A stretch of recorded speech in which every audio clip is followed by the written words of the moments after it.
Well, it's Saturday night. I'm positive you guys don't know what Saturday night is, knowing that I have a very small channel. Saturday night, I select the video that I want to watch. I chew popcorn into the microphone and we watch any video that I select. Now, I do have Wednesday night where you guys send me videos via Twitter and then we go from there. Now, it was 3 a.m. Wednesday, but I'm not going to stay up till 3 a.m. or wake up at 3 a.m. just to post a video or make a video. And then I forgot, hey, it takes time to edit and do these videos. I'm sorry if you hear anything in the background. But yeah, it takes time to edit and do these videos. So I'm going to have to make a schedule to like do it a day before and then edit and then, or you know. So yeah, let's do this video. Alright, so this is 3 true foster care horror stories. Now, I used to belong to foster care, and not so fun, so let's watch it. The first time I met Mr. Bates was at Julie's office. He came to our foster home to adopt a son.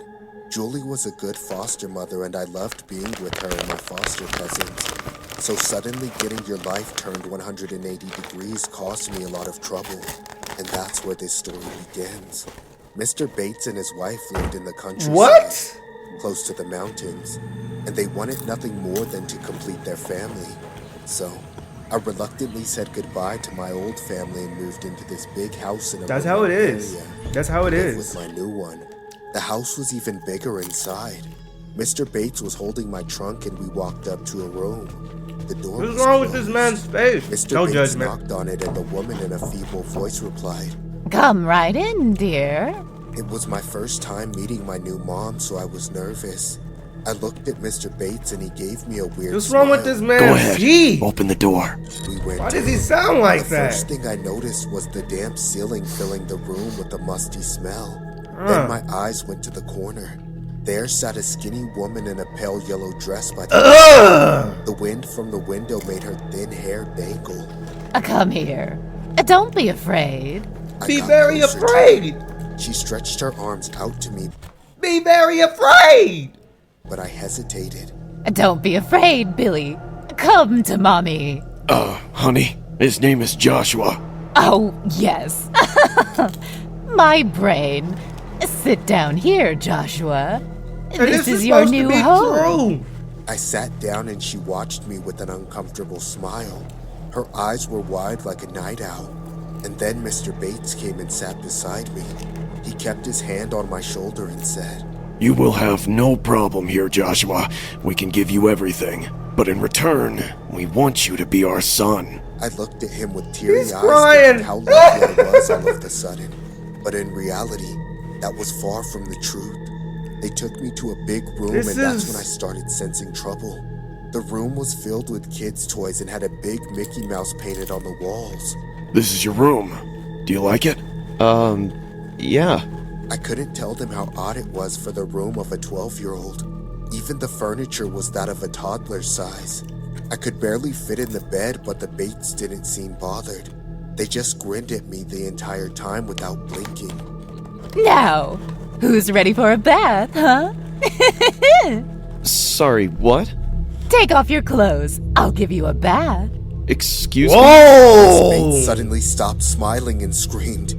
Take them off! Now! Whoa! Always listen to Mommy! Mr. Bates, what's going on? I'm not a kid, I can bathe.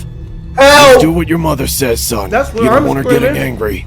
What the hell? No way I'm letting your weird wife bathe me. And then you said weird. Don't be so Oh moody my now. God. Who the hell is Billy? What's happening here? Miss Bates grabbed my shoulders and pulled me close to her face. You are Billy. From now on, you'll be like our son. That's when it hit me. By our son, they meant someone else. Suddenly, my eyes went to the bedstand and I saw a photograph. The Bates were there standing with a toddler in their arms. Look, I'm not Billy, I'm Joshua. Please, just send me back to Julie. Let him know. I didn't bring you here just to send you back. I think he will feel better with the pacifier. Bring it, honey. What? Oh my no, God. no! Miss Bates held my arms and Mr. Bates opened a nearby drawer. Man, that woman had inhuman strength. She looked lean, but her grasp was like that of a python. Mr. Bates came back with a blue shiny pacifier, like the kind that is used to calm little kids. He shoved it inside my mouth and I gagged, but he kept pushing it up against my lips so I couldn't spit it out. After a moment of struggling and revulsion, I passed out. When I opened my eyes, I found myself tied to a chair. In front of me was a kid's table with a bowl of cereal and a feeding bottle. My clothes were gone and I was changed into a diaper. A freaking diaper. I couldn't talk as the pacifier was still inside my mouth. It tasted like it hadn't been cleaned in months. I was trying my best not to vomit. They even tied a bib around my neck. I was dressed up like a toddler while being a 12-year-old boy. It was a nightmare. I tried to shake my body when I heard a sound coming from behind. Happy birthday, dear Billy! Happy birthday to you! Happy birthday to you! Mr. and Mrs. Bates placed a cake in front of me. It had a number candle, 3. So, this is what they wanted from me? To be a 3-year-old? Mr. Bates removed the pacifier from my mouth, and I breathed unimpeded after a long time. Please, I want to go home. I'm not Billy.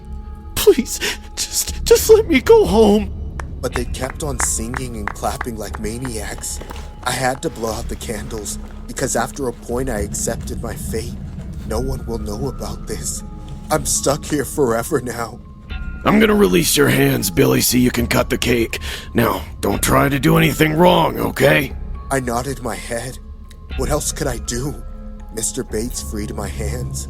Suddenly, the doorbell rang 3 to 4 times continuously. Whoever was answer at that the door door. didn't want to wait. I flung the cake on Miss Bates and jumped from the chair to run. No! He's running away! Stop him! Stop him! I want him! Mr. Bates chased me and I He's hurried bad. up the stairs. I had just one chance. One opportunity to get everything I ever wanted. Freedom. I lunged at the main door and opened it with all of my strength, Who is it? yelling at the top of my voice. Help me! Please! On the other side of the door stood Julie with 2 cops. I fainted in her arms. 3 days after I woke up in my foster home after having had a fever, Julie said I mumbled in my sleep for help and screamed I'm not Billy over and over. The story went that Mr. and Mrs. Bates had a son named Billy. When he was 3 years old, he passed away. And since then, the duo became psychos. Before me, they had tried to adopt 2 other boys around my age and tortured them into being their long-lost toddler. After I left, Julie got a call from the officials at the court about this freak husband and wife. Thank God she arrived before the Bates made things even worse. After that, I never agreed to adoption. It's better to be a foster kid than to be someone's dead son. That was good. When I was 8 years old, my parents took in someone named Julio as a foster kid. Come on. I think my parents just got greedy and wanted to turn foster care into a profitable business or something. Foster care is a profitable business. When I was in foster care, we had toys, but they never let us keep them. And they sent us to each home to home, and they will get multiple foster kids because they're getting that paycheck, and it was a lot of money. And they wouldn't buy us nothing. Nothing. We had to get our clothes from the closet. You know what? I shouldn't even be saying this. They weren't even bought, and they were free clothes. Again, take care of your kids. Because they hardly did any background checks on the kids they sheltered. I remember the day Julio arrived at my house. He was small for his age, skinny but had a big head with messy hair. He also had some cuts and bruises on his face, so he'd definitely seen some bad days. He wore an oversized tattered jacket which smelled terrible. Of all the kids to come to my house, he looked the most defeated, yet strangely suspicious. I've never known what happened with Julio's parents or why he was brought into foster care, but it couldn't have been good for sure. I went to shake his hand. "Welcome, Julio. I'm Andy." He eyed me from top to bottom without blinking once, and then walked away. Ooh, My dad snapped, seeing his don't care attitude, and screamed. Hey! You get back here right now! When my son speaks to you, you answer, understand? He was putting Julio in his place, at least from his perspective. You are nothing in this house compared Whoa! Got it? All you had to do is, hey man, you know, I know you're transferring homes and it's tough. You know, but you can at least, you know, say hello or something. You feel me? Dad, I told him, leave him alone. I got chicken Julio pox. cut me off. No, he's right. I'm sorry. Suddenly his demeanor changed, as though he knew this was precisely what he should say to keep my father quiet. Looks like you're a smart boy. Come, I'll show you your room. Julio and I shared a room. My parents bought these bunk beds to save space. I slept at the top and Julio slept at the bottom. Don't That trust night it? after dinner, I went to bed early. Julio just sat near the window, just watching the empty streets. I fell asleep, but was interrupted by a sudden sound. It was this clipping sound, Why do you not too sleep loud, like but that? hammering. I opened my eyes and saw a pair of eyes behind my feet. I could tell it was Julio. He was climbing up the bunk ladder just enough to reveal the top of his head. What's up, His baby? cold eyes gave me the creeps. Julio, do you need anything? I wanted to ask you a question, Andy. What do you do when you can't sleep? Why does man sound like the Joker? Why so serious? I don't know. Try to divert my mind, I guess? We aren't that different then. He climbed up slowly and sat on my bed next to my legs. That's a big Want to see bed. how I divert my mind? Julio started biting his nails. The clipping sound that his teeth made while ripping off every last bite of his fingernails made my skin crawl. He then showed me his hands. Each finger was covered with a red rash, and the skin around the nails didn't look good.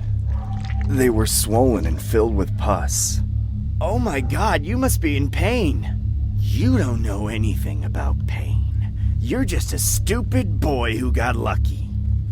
He went back to his bed, terrorizing me the entire night. The more time I spent with Julio, the more I realized he wasn't a normal kid. There's a dark side in Julio which he hides from the world. Hi, look One at him. afternoon, I happened to come home early from school. I called out to my mom. I'm taking a shower, honey. There's pasta for you in the fridge. Have at it and give some to Julio as well. I ran to my room, but Julio wasn't there. He I in the figured shower he must with be in the her. backyard, so I checked there next. Outside, Julio was standing on a cardboard box, staring into my mom's bathroom. There was a sick smile on his face that I'll never forget. I wanted to scream at him, but something choked me up. Maybe it was fear, or maybe it was the loss of innocence upon realizing what Julio was up to. Suddenly, he noticed me and his smile faded. An angry expression took over and he got down from the box. He walked right back into the house without any regret. It was like he was doing something important and I had ruined it all. I followed him back to my room. I wanted to punch him in the face. You sick freako! Shh! I think your mom's coming. My mom came to our room with a fresh towel wrapped around her head, wearing a bathrobe. I forgot to tell you guys. Your dad and I will be going out for dinner tonight. You two better behave and stay at home. Sure, Mrs. Vermont. Have a good time with your husband. He had that same creepy smile from before. I felt so dirty around him. How could an 11-year-old be so distorted, so rotten? That night, my parents left and Julio got busy watching movies in the living room. That's when I took the chance. The only thing he brought with him was an old tattered suitcase. He kept it under the bed and guarded it with his life. I tiptoed back to my room, taking this perfect What's in there? opportunity to go through his stuff. There were a few old t-shirts, a pair of trousers, and a small notebook. As I opened the notebook, my palms got sweaty. I found two $50 bills inside the notebook and a hospital ID. The name of the hospital was Serene Mental Institution, with a mugshot of Julio looking more evil than ever. His date of birth was April 22nd, 1990, making him at least 23 to 24 years old. And under the patient status, he was labeled as extremely violent. My throat went dry and I could barely breathe. The foster kid whom my parents brought home is a full-grown adult. He only looks like a child. I looked out to the living room. Julio was still sitting on the couch watching TV. I locked the door of my room and called my parents. They told me to sit tight and that they'd be home soon with the cops. Suddenly, the doorknob started twisting, followed by Julio's voice. "Why's the door locked, Andy? This is my room too! Open the door, Andy, now!" I didn't answer him at that point because I was scared to death. That's when the banging started. "I said open it! Open the door, you little brat! I know the truth, Julio. The cops will be here soon!" Just as I mentioned this, everything went silent. A few seconds later, Julio passed a handwritten note through the gap under the door, and I heard his footsteps running away. This is what he wrote. "You know, there's a lot more like me." That's crazy. We're gonna end the video here. I'm about to go to the hospital. I don't know if you can tell, but I'm having an extreme breakout. It might be chicken pox, or I might be allergic to my cats. But this was great. I enjoyed it. This popcorn was good too. Not one of them is burnt. But this was Saturday night. I'm gonna edit this. Hopefully I can get it out today, because I should have did it yesterday, and then, but I wasn't thinking.